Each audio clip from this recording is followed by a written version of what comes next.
हाँ जी। अरे तनी हेने घूमी ना, बस काम निकल गई।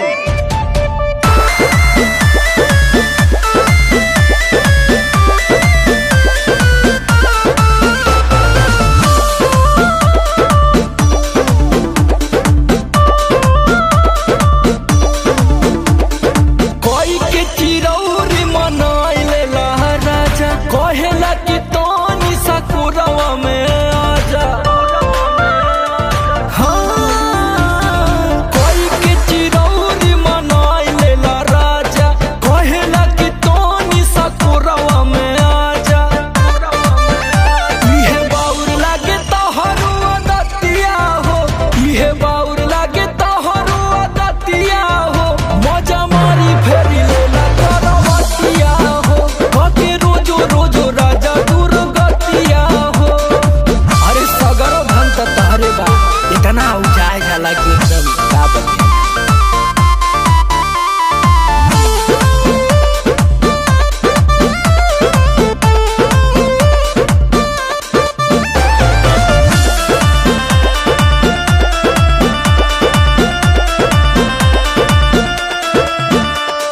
से जब कहेला पहले सटा तनिया खेलला के बाद कहेला गिला बाउर, खाली वही से मतलब रहला ना।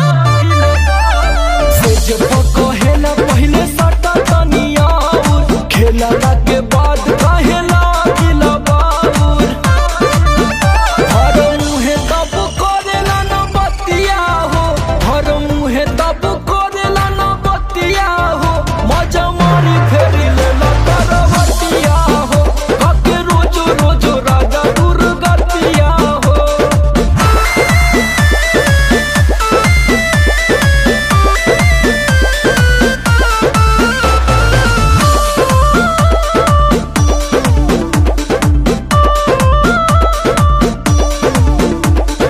कबो ना सोचेला में हर का बच्चा सटेला तो मिलेला जवान।